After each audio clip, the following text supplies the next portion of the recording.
semuanya, welcome to my YouTube channel.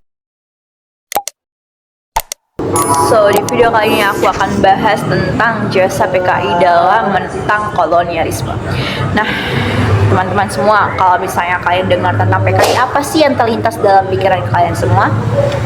Ya, khianat? Oke, itu merupakan hal yang wajar karena itu merupakan narasi yang terus kita bangun selama puluhan tahun. Tapi guys, for your information nih, PKI ternyata memiliki peran nih dalam mengusir penjajahan, dalam menentang kolonialisme yang ada di Indonesia pada saat itu. Yuk kita reaction video yang sangat menggambarkan bagaimana sih peran PKI yang tergambar selama ini, dan saya akan ngasih tahu kalian semua sisi lain PKI yang jarang banget nih dibahas. So, ikuti video ini guys.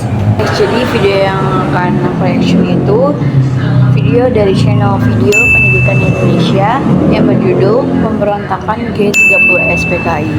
Nah guys, langsung saja yuk kita nonton videonya bareng-bareng sebelum aku reaction. Jadi jika belajar tentang G30S PKI, itu disebabkan yang pertama adanya isu tentang Dewan Jenderal. Apa sih Dewan Jenderal? Yaitu sebuah isu Dewan Jenderal yang akan mengadakan kudeta terhadap Presiden Soekarno.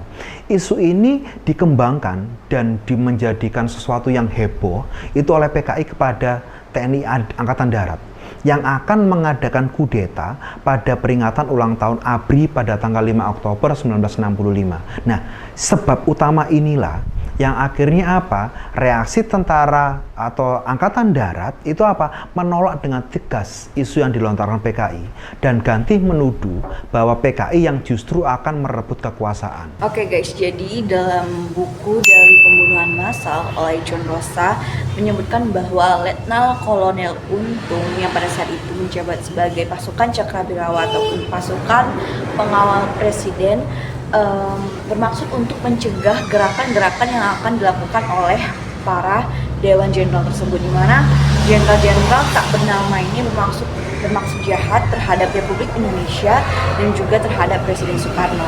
Nah, jadi mereka ini bertindak untuk menentang para perwira di atas mereka, para perwira atasan mereka, dalam rangka kesetiaan mereka terhadap Presiden Soekarno sebagai panglima tertinggi angkatan bersenjata pada saat itu.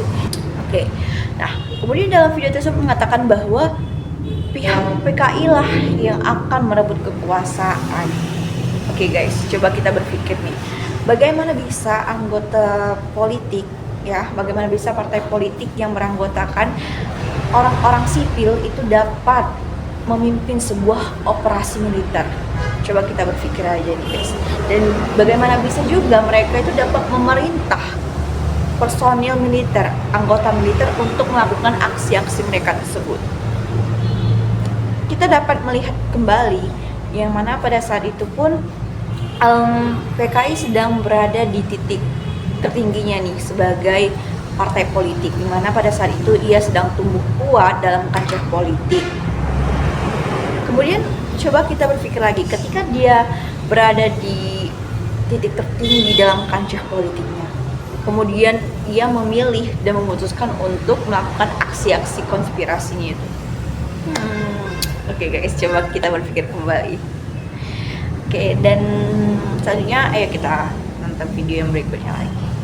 Gerakan 30 September atau dikenal dengan G30S PKI, yaitu apa? Sebuah gerakan yang ditujukan pada perwira-perwira Angkatan Darat yang dianggap sebagai perintang cita-cita PKI dalam mewujudkan bentuk negara komunis, bentuk negara yang tidak peduli dengan ketuhanan dan Pancasila. Kita udah nonton videonya tadi, dimana memang benar adanya telah terjadi korban dalam tubuh Angkatan Darat, di mana telah terjadi kepada 6 jenderal dan juga 1 perwira.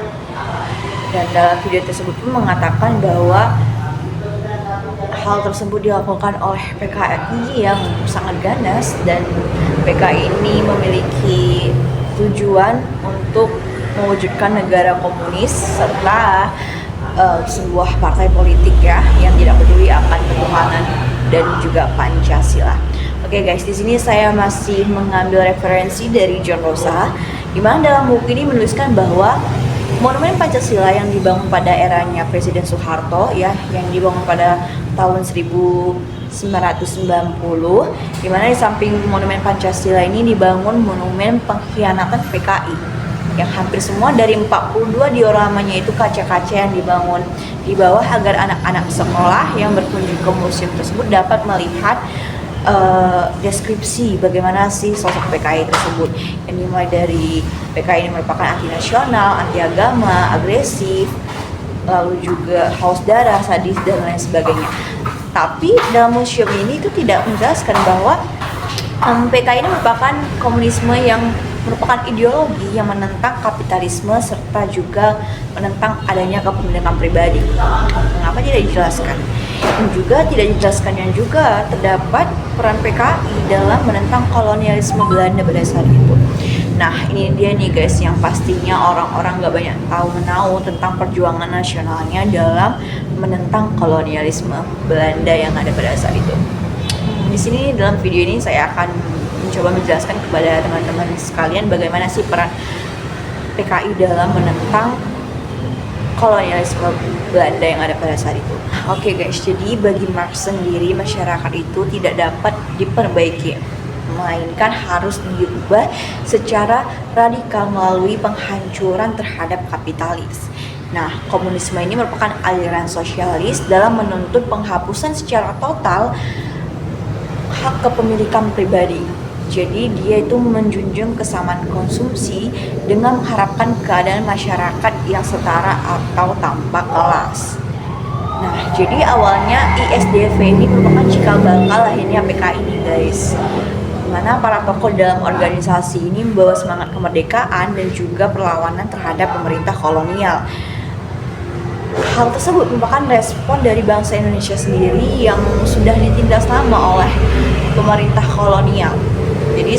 Jadi sejak datangnya Sneevliet pada tahun 1913 dan juga diikuti oleh para tokoh lainnya, itu pertentangan kelas antara penjajah atau Belanda dengan yang terjajah yakni Indonesia sendiri, dan juga pertentangan antara pemilik kebun dan juga dengan pertentangan para buruh atau pekerjanya itu tuh sudah lama terjadi dan juga sedang terjadi pada saat itu. Nah, kita dapat melihat bagaimana keputusan pemerintah kolonial yang sangat membebani para buruh pada saat itu ya, dimana kita bisa lihat keputusan pemerintah kolonial untuk menimbun bahan makanan pokok dan juga mengurangi hasil perkebunan sejak batas minimumnya periode 1914 sampai juga 1927, dan juga mereka itu mengharuskan rakyat Indonesia untuk memfokuskan menghasilkan bahan pokok makanan mereka sendiri, yang dilakukan oleh Gubernur Foch pada tahun 1921, yang tentunya di mana kebijakan itu semakin keras, semakin membebani masyarakat pribumi pada saat itu, dan juga terjadi PHK, lalu juga ada pemotongan upah dan lain sebagainya.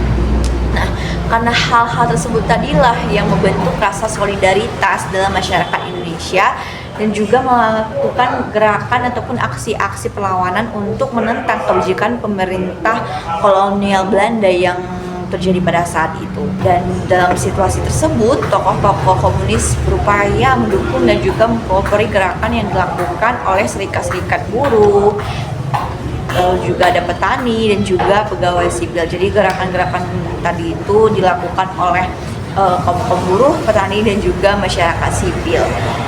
Karena aksi-aksi tersebut pun juga dapat berupa pemogongan kerja, lalu juga ada penentangan terhadap kebijakan ekonomi pemerintah kolonial Belanda yang ada pada saat itu, yang mana mereka menuntut untuk kesejahteraan dari masyarakat itu sendiri. Jadi aksi-aksi ini tadi itu mereka lakukan atas dasar perjuangan kesetaraan dan juga perjuangan untuk mendapatkan kesejahteraan dalam bidang ekonomi maupun lainnya nih guys.